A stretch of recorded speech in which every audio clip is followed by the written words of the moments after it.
In this video, we look at the sum of the interior angles in any polygon. That is, the number we get if we add all the interior angles together. Whether it's a polygon with 5 sides like any of these pentagons, or a polygon with 8 sides like any of these octagons.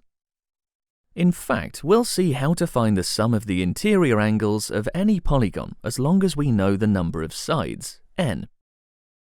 We've already seen that the interior angles of any triangle add to 180 degrees. And we've also seen that the interior angles of any quadrilateral will add to 360 degrees.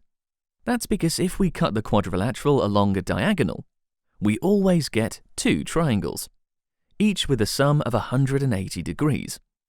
And when we join these triangles together, we form the angles of the quadrilateral, giving 360 degrees.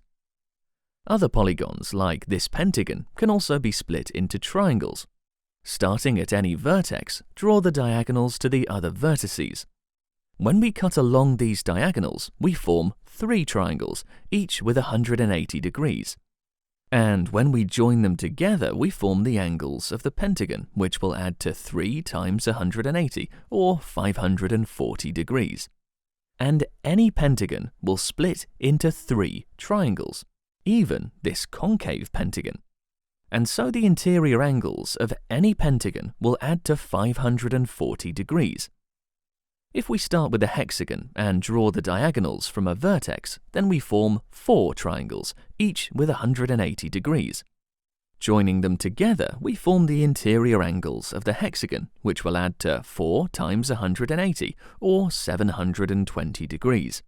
And it's the same for any irregular hexagon, including any concave hexagon. So the interior angles of any hexagon will add to 720 degrees. Now, you may have already noticed a pattern between the number of sides and the number of triangles formed.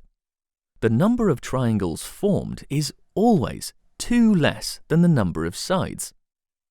So, a 7-sided polygon, or heptagon, will form 5 triangles.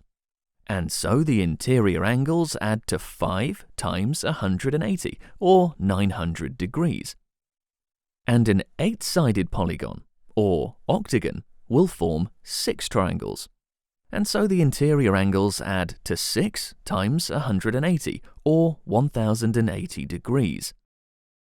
So, given any polygon, we just need to subtract 2 from the number of sides, and multiply this by 180 degrees to give the sum of the interior angles. And this will be the case for any polygon, including any irregular polygon, or even any convex polygon. We summarize this result with a rule for any polygon with n sides. The sum of the interior angles is equal to n minus 2 multiplied by 180 degrees. Now, if we know a polygon is regular, that is, with equal sides and equal angles, then we can go one step further and calculate the size of the angles. We simply divide the angle sum by the number of angles to give the size of each interior angle. So this regular hexagon has an angle sum of 4 times 180, or 720 degrees. Therefore, each interior angle will be 720 divided by 6, or 120 degrees. This regular octagon has an angle sum of 6 times 180, or 1080 degrees, and each interior angle will be 1080 divided by 8, or 135 degrees. Now let's use these relationships to solve problems, like this one, with a 5-sided polygon having 4 known angles and an unknown angle, x. We calculate the angle sum as 5 minus 2, or 3, times 180, so 540 degrees, and then subtract the known angles from 540 to give x as 80 degrees. In this problem, we need to find the size of the interior angles for this regular polygon. The polygon has 9 sides, what we call a nonagon. we know the angle sum will be 9 minus 2, or 7 times 180, so 1260 degrees. And since it's a regular polygon with all angles equal, we divide 1260 by 9 to give each interior angle as 140 degrees.